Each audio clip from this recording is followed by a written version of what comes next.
വിജയ ചിത്രം ജനനായകന് തിരിച്ചടി. ചിത്രത്തിന് സർട്ടിഫിക്കറ്റ് അനുവദിക്കാനുള്ള മദ്രാസ് ഹൈക്കോടതി സിംഗിൾ ബെഞ്ച് ഉത്തരവ് ഡിവിഷൻ ബെഞ്ച് റദ്ദാക്കി. കേസ് വീണ്ടും പരിഗണിക്കാൻ സിംഗിൾ ബെഞ്ചിന് നിർദ്ദേശം. എതിർപ്പ് സത്യവാങ്മൂലം സമർപ്പിക്കാൻ സമയം നൽകിയില്ലെന്ന സെൻസർ ബോർഡ് വാദം അംഗീകരിച്ചാണ് ഡിവിഷൻ ബെഞ്ചിന്റെ നടപടി വരുന്നത്. നമുക്കിനി ഒരുപാട് കാര്യങ്ങൾ തീർപ്പുണ്ടാകുമെന്ന് പ്രതീക്ഷിക്കാം. പക്ഷേ ഒരു ടൈം വളരെ പ്രധാനപ്പെട്ട പ്രശ്നമാണ്. അത് എത്രത്തോളം ഈ വിജയെ ആശങ്കപ്പെടുത്തുന്നതാണ്. നമ്മൾ ഈ പ്രതീക്ഷിക്കുന്നത് പോലെ നീണ്ടു ഓരോ ദിവസവും നിർമ്മാതാക്കളെ സംബന്ധിച്ച് വിജയുടെ പൊളിറ്റിക്കൽ ഭാവി സംബന്ധിച്ചൊക്കെ ഒരുപാട് സംശയങ്ങൾ. ഇത് എങ്ങോട്ട് പോകും?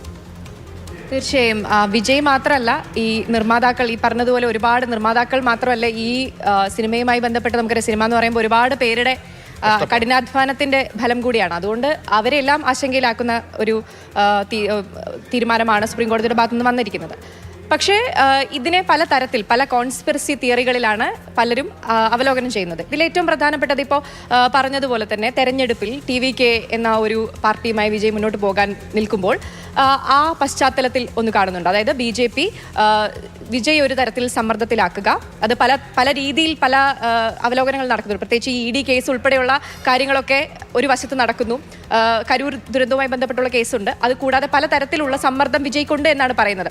അപ്പോൾ ആ കൂട്ടത്തിൽ ഒന്നായി ഈ സിനിമയും വരികയാണ്. ഈ സിനിമയെ വൈകിപ്പിക്കുന്നതിലും അതും ഒരു തന്ത്രമാണ് എന്ന് പറയുന്നത്. അടുത്ത മാസം 20-ാം തീയതി കൂടി പെരുമാറ്റച്ചട്ടമൊക്കെ നിലവിൽ വന്നു കഴിഞ്ഞാൽ വീണ്ടും തിരഞ്ഞെടുപ്പിന് ശേഷം വരെ കാത്തിരിക്കേണ്ടി വരും. അങ്ങനെയാണെങ്കിൽ എന്താണ് ഇപ്പോൾ ഈ ഒരു ബൂം വിജയെ സംബന്ധിച്ചുണ്ടാകാൻ പോകുന്നത്? ജനനായകൻ എന്ന സിനിമയുടെ തീം, അതിന്റെ കോൺസെപ്റ്റ്, ഇതൊക്കെ നോക്കുമ്പോൾ തമിഴ്നാട്ടിൽ ഒരു വേവ് ഉണ്ടാക്കാൻ പറ്റിയ ഒരു പരുവപ്പെട്ട ഒരു സമയമായി വിജയെ കണ്ടിരുന്നു.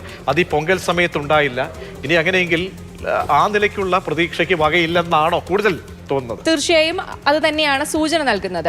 മാത്രമല്ല, ഈ ഒരു കോൺസ്പിറസി തിയറി ഉണ്ട്. ഇതല്ലാതെ മറ്റൊരു വശം എന്ന് പറയുന്നത്, ഇതൊന്നും അല്ലാതെ കഴിഞ്ഞ കുറേ കാലങ്ങളായി സെൻസർ ബോർഡിന്റെ ഭാഗത്തു നിന്നും പല സംസ്ഥാനങ്ങളിൽ നമ്മൾ കണ്ടിട്ടുണ്ട്. ഈ പരാശക്തി എന്ന് പറയുന്ന ഏറ്റവും ഒടുവിൽ പുറത്തിറങ്ങിയ ചിത്രത്തിനടക്കം ആദ്യഘട്ടത്തിൽ സെൻസർ ബോർഡിന്റെ ഭാഗത്തു നിന്ന് ഇത്തരമൊരു ഇടപെടൽ ഉണ്ടാവുകയും പിന്നീട് റിവൈസിംഗ് കമ്മിറ്റിക്ക് അയക്കുകയൊക്കെ ചെയ്തിട്ടുണ്ട്. അത് വിജയ് ചിത്രത്തിന് ചെയ്തതുപോലെ തന്നെ.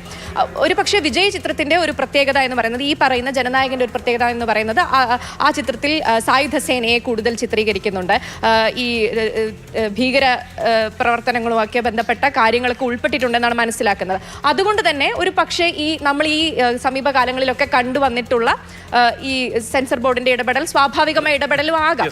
ഇതിപ്പോൾ ഒരു പൊളിറ്റിക്കലി ഒരു ഇരവാദം പോലെ തമിഴ്നാട്ടിൽ വിജയിക്ക് അവതരിപ്പിക്കാൻ കഴിയുമോ? കാരണം വളഞ്ഞിട്ട് ആക്രമിക്കാനുള്ള ശ്രമം. പിന്നീട് മാത്രമല്ല, ഇവിടെ ഈ സെൻസർ ബോർഡിന്റെ തന്നെ മെമ്പർ കൂടി കേസിലേക്ക് വരുന്നു. പക്ഷെ ഒരു കാര്യം ശ്രദ്ധിച്ചോ, ആ തരത്തിലുള്ള ഒരു ഇടപെടൽ അല്ലെങ്കിൽ ഒരു പ്രതികരണം വിജയുടെ ഭാഗത്തുനിന്ന് അധികം വന്നിട്ടില്ല.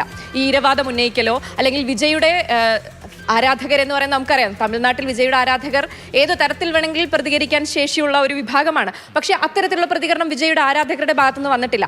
അതുകൊണ്ട് തന്നെയാണ് പലരും ഇതൊരു സ്വാഭാവികമായ ഒരു പേപ്പർ വർക്കിന്റെ ഭാഗം മാത്രമാണോ, അതായത് സെൻസർ ബോർഡിന്റെ ഒരു സ്വാഭാവികമായ കുറെ കാലങ്ങളായി അവർ തുടർന്ന് പോരുന്ന ഒരു രീതി മാത്രമാണോ എന്ന് സംശയിക്കാനുള്ള കാരണം ഇത് തന്നെയാണ്. കാരണം വിജയ് ആരാധകരുടെ വലിയ രീതിയിലുള്ള പ്രതികരണമില്ല.